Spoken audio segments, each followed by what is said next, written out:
Mr. President, before we break for the 4th of July recess, I think it's important for the Senate to go on record condemning the rising tide of mob violence that we see across the country and the increasingly prevalent mob mentality that's fueling it. The violence struck home for me this week when one of my constituents was shot after an armed mob surrounded his vehicle in Provo, Utah. This resolution is not controversial. Even in these divisive times, it's something I think we can all agree on. I want to read through some highlights right now so you get a feel for it. Quote, "The United States of America was founded in 1776 on universal principles of freedom, justice, and human equality. Throughout our nation's history, Americans have struggled to realize those ideals, but nonetheless made greater progress toward them than any other nation on earth. The United States is a diverse nation committed to cultivating respect, friendship, and justice across all such differences and protecting the God-given equal rights of all Americans under the law. America's law enforcement officers do an extremely difficult job extremely well, and despite the inexcusable misconduct of some, the overwhelming majority of such officers are honest, courageous, patriotic, and rightfully honored public servants. In recent weeks, people across the United States have organized legitimate, peaceful, constitutionally protected demonstrations against instances of police brutality and racial inequality. Will the senator suspend for a second? The Senate will be in order. Let's take our conversations out of the chamber. Senator from Utah. Some of these Americans have organized these peaceful protests, asking for investigations into serious problems meriting investigation and reform.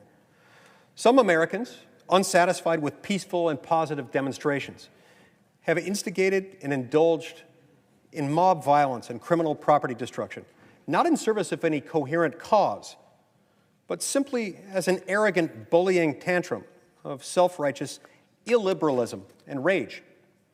These mobs have demonstrated not only contempt for public safety, as evidenced, among other things, by an unprovoked physical assault on a Wisconsin state senator and the more recent shooting of a motorist in Provo, Utah, and common decency, as evidenced by their obscene berating of law enforcement officers, standing their posts and protecting their communities, but also their manifest ignorance and historical illiteracy, as evidenced by their destruction of public memorials to historical heroes like Ulysses S. Grant, St. Junipero Serra, Miguel Cervantes, George Washington, Hans Christian Heg, and a reported plan to target a statue of Abraham Lincoln, financed in 1876 entirely by private donations from freed African-American slaves.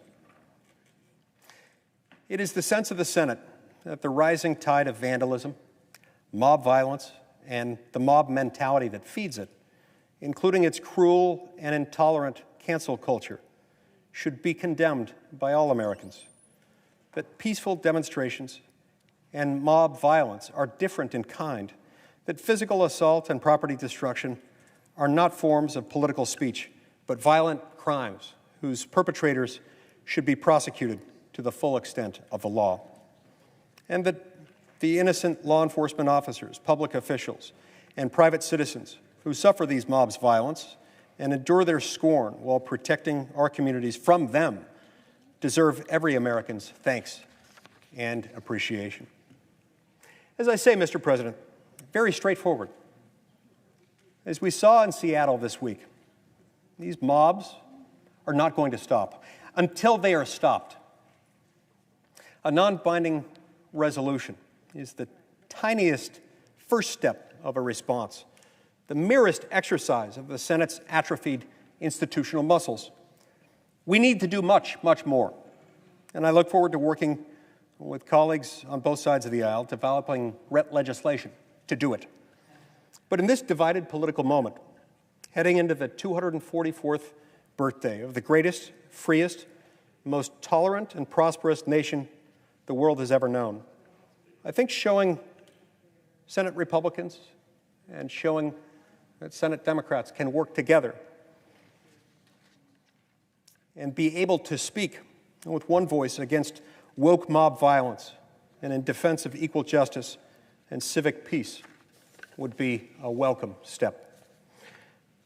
And therefore, Mr. President, as if in legislative session, I ask unanimous consent that the Senate proceed to the consideration of Senate Resolution 645, submitted earlier today. I ask unanimous consent that the resolution be agreed to, that the preamble be agreed to, and that the motions to reconsider be considered, made, and laid upon the table with no intervening action or debate.